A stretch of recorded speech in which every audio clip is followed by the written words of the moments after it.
He thought he was just the driver, quiet, polite, invisible.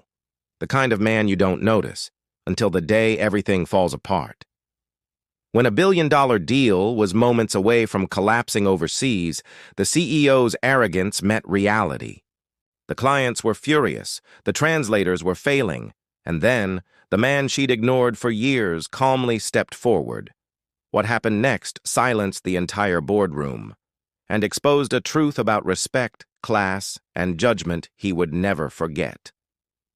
Who really holds the power, the one with the title or the one everyone underestimates? Every morning, Michael arrived before sunrise. He'd stand by the sleek black car, hands clasped, uniform spotless, eyes lowered. To his boss, CEO Victoria Lang, he was nothing more than the driver. Victoria ran one of the biggest tech companies in the U.S., sharp, ambitious, and feared in every boardroom. Her world was fast, polished, and loud. Michael's world was quiet. He opened doors, carried luggage, and drove through the chaos of her schedule without a word. He never asked where he was from, never noticed how he sometimes read thick books in different languages while waiting in the car. To her, he was invisible, just part of the background, but something about him stood out to others. The hotel staff greeted him with warmth. The security guards nodded with respect. There was calm strength in his silence, but Victoria never cared to see it. That would change soon. A high-stakes international deal, a billion-dollar merger, was about to take her across the world.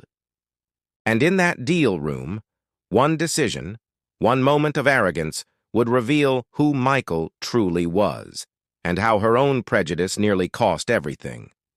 The flight to Geneva was tense.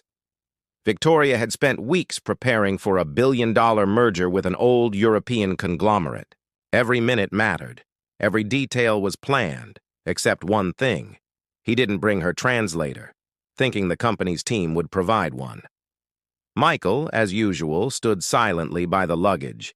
He was used to being ignored, even when Victoria barked orders. "Stay close. Don't wander off." He simply nodded. When they arrived at the conference center, the air shifted. The European executives looked at Michael with thin smiles and raised eyebrows.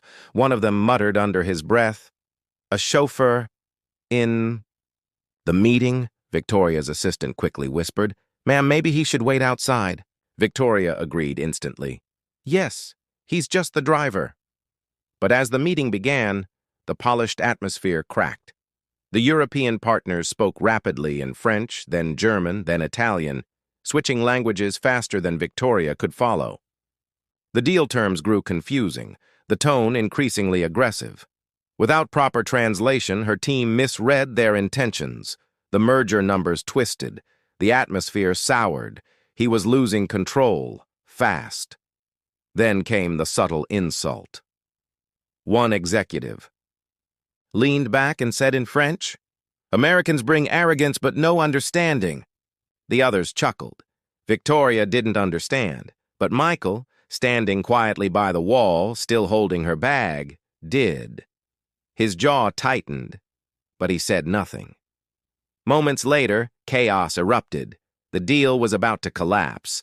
The head negotiator slammed his pen down, declaring, "If you cannot respect our culture, there is no business." Victoria froze.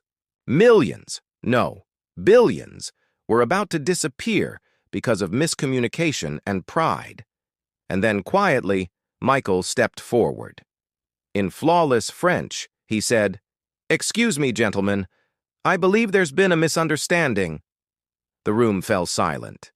Every head turned. Even Victoria's jaw dropped. Michael continued, switching seamlessly between French, German, Italian, and then Mandarin as different representatives spoke. His voice was calm, confident, and precise. He translated, clarified, and rewrote the entire tone of the conversation. The executives leaned forward, impressed. One of them whispered, "Who is this man?" For the next hour, Michael guided both sides through complex terms and emotional nuances. He didn't just translate words, he bridged understanding. Victoria, sat frozen, realizing the man she'd dismissed daily was holding her entire empire together. But her silence wasn't from gratitude. It was disbelief mixed with guilt. He remembered every time she'd ignored him, every time she'd spoken down to him, every time she'd assumed his worth.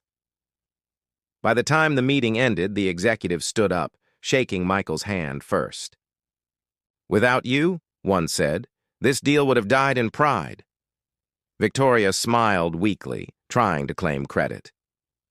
"He works for me," he said softly. But the look on their faces said it all. Respect wasn't given to titles that day. It was earned by a man he never truly saw. And though the contract was saved, the real story was just beginning, because what Michael said next would change how he saw herself forever. The room erupted in applause as the deal was signed. Victoria forced a smile for the cameras, but her chest tightened. He knew the truth. Without Michael, everything would have fallen apart. Yet, in front of the press, he said nothing. Later that evening, the company held a celebration dinner at a luxury hotel overlooking Lake Geneva. Crystal glasses clinked. Laughter echoed, and Michael quietly stood near the exit, ready to drive her back. Then one of the European executives spotted him and raised a toast. "To the man who truly saved this deal," he said, motioning toward Michael. The room turned to applaud. Victoria's face flushed. Her pride cracked in public view. He tried to wave it off. "Oh, he's just my driver." But the executive interrupted. "Then you are lucky, Madam CEO, because your driver is more educated and worldly than most of us here." The laughter that followed wasn't mocking, it was admiring. But Victoria felt small, exposed. After the event, he stormed out, her heels clicking hard against the marble floor. "You embarrassed me," he snapped at Michael. He turned slowly, his calm unshaken. "Embarrassed you? I saved your company." Her voice faltered. "You should have told me you could speak those languages." Michael met her eyes for the first time. "And would you have listened?" Silence hung heavy between them. The question hit harder than any accusation. He took a breath and continued softly. "You looked through me every day, ma'am. But that doesn't make me invisible. It just shows what you refuse to see." Victoria's shoulders dropped. In that moment, her authority, her entire sense of superiority, shattered. For the first time, he realized this wasn't just about a deal or a driver. It was about respect, humanity, and how easily power blinds people.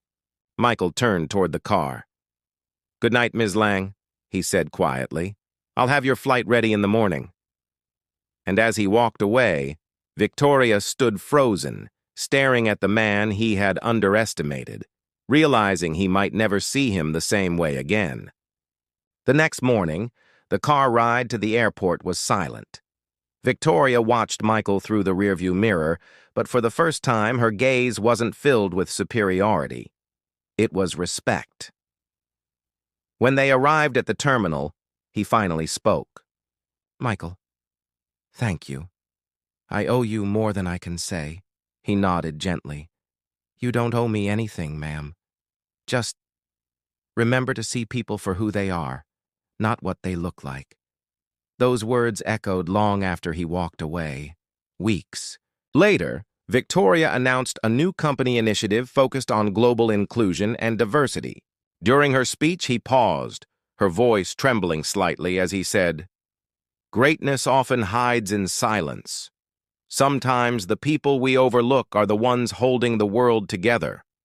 Reporters asked who inspired the program, but he never said his name. He didn't need to. He knew that respect wasn't about making someone visible for show, it was about truly valuing their humanity. Michael, meanwhile, quietly moved on. He began working as a cultural consultant for international companies, using his gift to bridge worlds that language and bias once divided.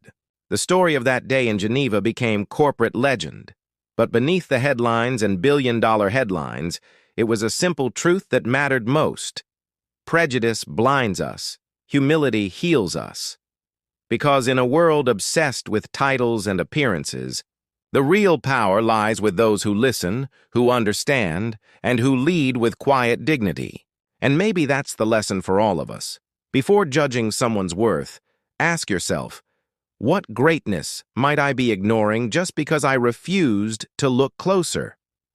So tell me, have you ever been underestimated or seen someone prove the world wrong? Share your thoughts in the comments below.